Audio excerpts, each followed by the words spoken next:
अभी मजा आएगा ना भिड़ो।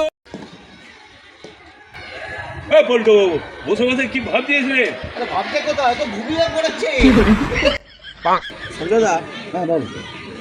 আমি ভাবছিলাম যে আমি গরিব না বড় লোক সেটা আমি কি করে বুঝবো।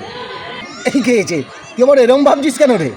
না আসলে আমার তো সবই আছে, নিজস্ব বাড়ি আছে, আমার জামা কাপড়ের অভাব নেই, জুতোরও অভাব নেই, 3-4 ধরনের জুতো, আর আলমারি ভর্তি জামা কাপড়, তারপরে যখন যেটা খেতে যাই সেটাই খেতে পারি, সেদিকে তো আমার কোনো সমস্যা নেই।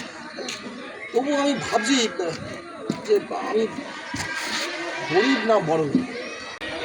এ বাদু, পল্টু কি বলছে রে? 2 মিনিট লাগবে জানতে তুই গরিব না বড় লোক। চল বল্টু, আজ আমাদের চা খাওয়াবি। না আমার কাছে পয়সাই নেই, আমি চা খাওয়াবো কোথায়?